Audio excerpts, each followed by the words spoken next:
Hello everyone and welcome to my channel. Today, we're going to delve into the fascinating life of Egypt's most iconic and magnificent pharaoh, Ramses II the Great.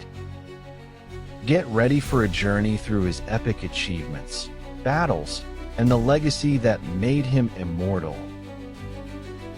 If you like the video, don't forget to like, share, and subscribe to the channel for more historical discoveries. For 3 millennia, the pharaohs of ancient Egypt tried to achieve their most desired dream, immortality. There were different ways to achieve it, and each one chose their own. But only one, the greatest of them all, explored every single path. We're talking about Ramses II, also known as Ramses the Great or Ozymandias. He was not just a king. He was a legend who carved his existence in stone to secure his memory beyond death. His reign, the second longest in the history of ancient Egypt, lasted an impressive 66 years and 2 months, from 1279 to 1213 before Christ. It was so prolonged that most of his subjects had been born under his rule. This was the most prestigious reign in Egyptian history in every aspect: economic, administrative, cultural, and military. Ramses II was born around 1300 before Christ in Avaris, a city with ancient traditions in the eastern Delta region. He was the son of Pharaoh Seti I and Queen Tuya, a woman from an important military family. From a very young age, he was educated to inherit the double crown, learning about astronomy, mathematics, and religion. His preparation for the throne began early. By the age of 14, he was already accompanying his father, Seti I, on military campaigns in Libya and Palestine. Proving his cunning and leadership, by the time he turned 22, Ramses was already commanding his own campaigns in Nubia, even bringing his own sons, Kamwasit and Amenerwenamef, with him. Such was his worth that he was appointed co-regent alongside Seti I. During this period of co-regency, Ramses, together with his father, began vast restoration projects and the construction of a new palace in Avaris. In 1279 before Christ, after the death of his father, Ramses II assumed the throne as the third pharaoh of the 19th dynasty.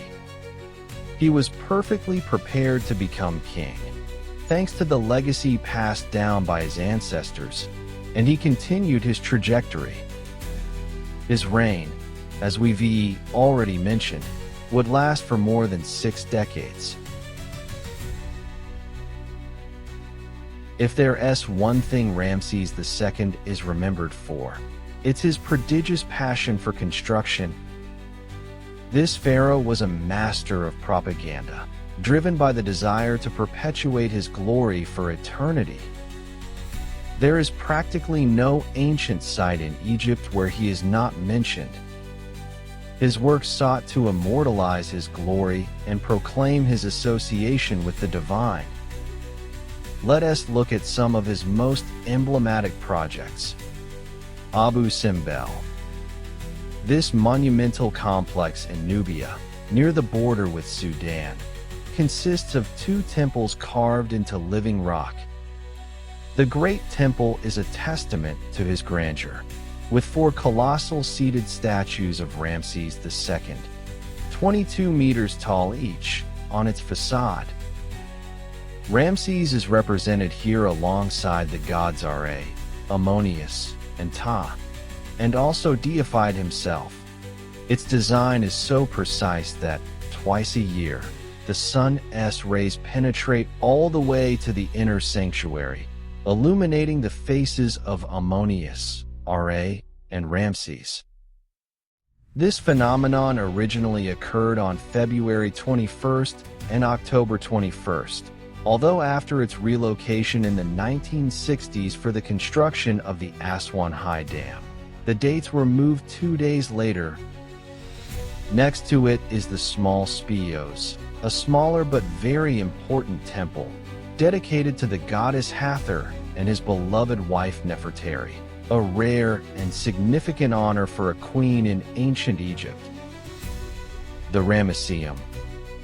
This was his magnificent mortuary temple on the western bank of Thebes. It was conceived not only to house his body after death, but also to be his place of worship for centuries, a true demonstration of how he celebrated the cult of his personality with majestic works. It originally housed immense statues of Ramses as Osiris, up to 17 meters tall. Expansions at Karnak and Luxor. Ramses II completed the Great Hypostyle Hall in Karnak, begun by his father, creating an immense space divided by 134 columns, 24 meters high and more than 10 meters in diameter. He had the walls decorated with bas-reliefs that praised his personality and military exploits. In Luxor, his works as a builder were even more evident, with the temple entrance divided by immense pillars and 6 enormous statues of himself carved at the entrance, decorating the facades with scenes of his military victories, such as the Battle of Kadesh. The city of Pi-Ramses. He founded his new capital in the eastern Delta region, near ancient Avaris. This city, whose name means House of Ramses or City of Ramses, was his capital, leisure palace, and a strategic military complex for his campaigns in the Middle East. It is believed to have been one of the largest cities in the world at its peak, occupying an area of about 30 square kilometers, comparable in size to ancient Rome. Its creation was for political and economic reasons, seeking to exploit northern trade routes by land and sea. Unfortunately, most of the materials from Pi-Ramses were dismantled and reused to build the new capital of Tanis, due to religious conflicts between the priests of Ammonius and Seth. Ramses II was not only a builder, but also a formidable military leader. In the second year of his reign, he defeated the mysterious Sea Peoples, specifically the Shurdan, off the coast of the Nile Delta. But his most famous battle was the Battle of Kadesh, fought in 1274 before Christ against the powerful Hittite Empire, led by Muali II. It was one of the largest war chariot conflicts in history, with over 5,000 chariots deployed by both sides. Ramses advanced towards Kadesh with his army divided into 4 divisions: Ammonius, Ra, Ta, and Set. However, he was caught off guard by a cunning Hittite ambush. His first divisions were hit hard, and the pharaoh found himself outnumbered and surrounded. This is where Ramses demonstrated incredible personal courage. According to Egyptian accounts, such as the poem of Pintor and the War Bulletin, he himself charged against the Hittites, regrouping his forces and leading a counterattack. He pushed the Hittites towards the Orontes River. The outcome of Kadesh is still debated by historians today. Both the Egyptians and the Hittites claimed victory. However, Ramses presented it as a great personal victory, and the inscriptions narrating the clash fill the walls of many Egyptian temples as a hymn to his strength and audacity. What is undisputed is that, 15 years after the battle, Ramses II negotiated the first international peace treaty recorded in history with the Hittite King Hattusili III, Muwatalli's successor. This reconciliation marked a milestone and led to a period of cooperation between the two empires. It was even sealed with Ramses' marriage to one of the Hittite king's daughters. Ramses' personal life was also monumental.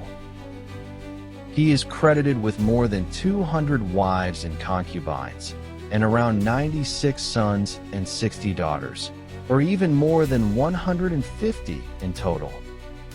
However, his heart belonged to one woman in particular, Nefertari, his first and most beloved great royal wife. Ramses' love for Nefertari was so profound that he dedicated one of the Abu Simbel temples to her, the small speos, where the queen's statues are of a similar size to the pharaoh's own, a very unusual honor. Nefertari was not just a decorative figure. She actively participated in state affairs, including diplomatic negotiations with the Hittites. She even sent numerous letters and magnificent gifts to the king of Hutti, Hattusili III, and his wife Pujahipa, with whom she is said to have formed a good friendship, contributing decisively to peace. Ramses elevated her to the status of a goddess, granting her the title of Mistress of the Two Lands. Nefertari's tomb in the Valley of the Queens is considered one of the most beautiful in the entire Theban necropolis, a true artistic splendor. Although it was unfortunately plundered in antiquity and discovered emptied in 1904 by Ernesto Schiaparelli, its beautiful decorations and reliefs still retain much of their splendor today. Only a few objects were found, such as fragments of her pink granite sarcophagus and the mummified remains of some legs that may belong to Nefertari. Ramses II was a long-lived man, living over 90 years. He outlived many of his children, which led to his son, Merneptah, succeeding him to the throne. Ramses even had a huge tomb, the KV5, built in the Valley of the Kings, which is believed to have been intended for his sons.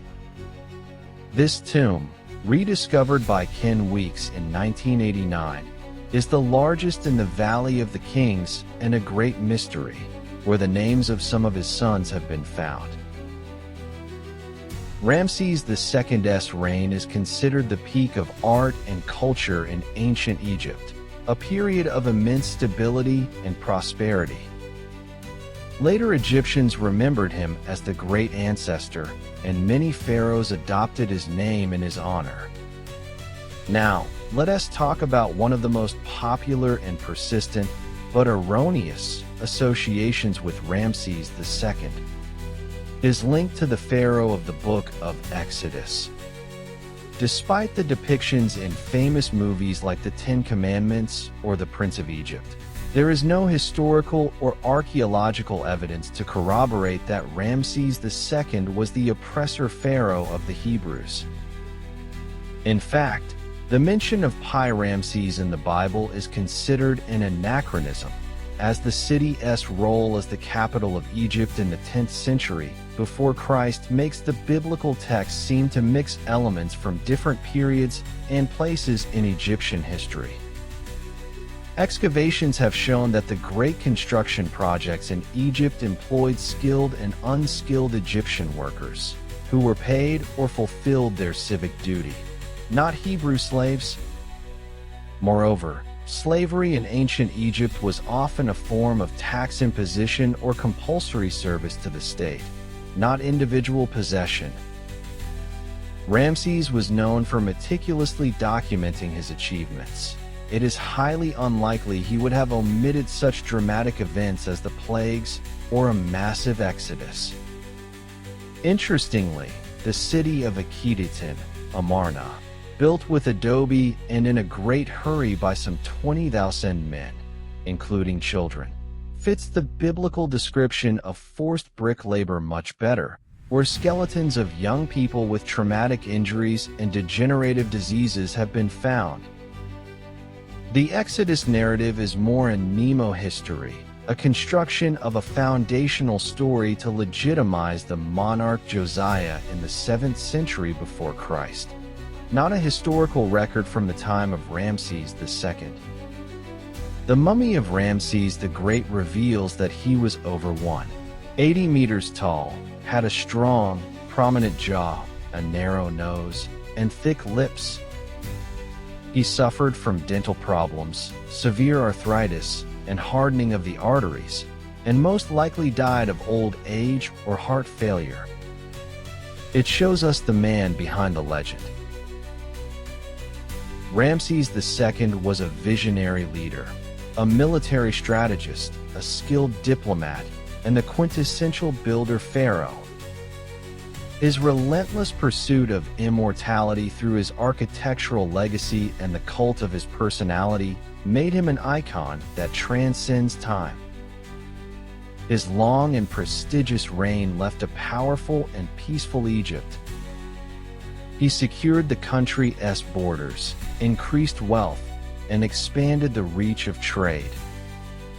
He was one of the few rulers who lived long enough to participate in 2 Heb-Sed festivals, which were celebrated every 30 years to rejuvenate the pharaoh. The shadow of Ramses the Great is, without a doubt, one of the longest and brightest in human history. His eternal kingdom continues to fascinate us today, and his mummy allows us to glimpse the man behind the deification he himself orchestrated. Ramses II was the only pharaoh who explored every path to immortality, and he did it as a man, as a king, and as a god. I hope you have enjoyed this journey into the heart of ancient Egypt and the life of Ramses the Great. If you liked the video, don't forget to like, share, and subscribe to the channel for more historical discoveries. Until next time.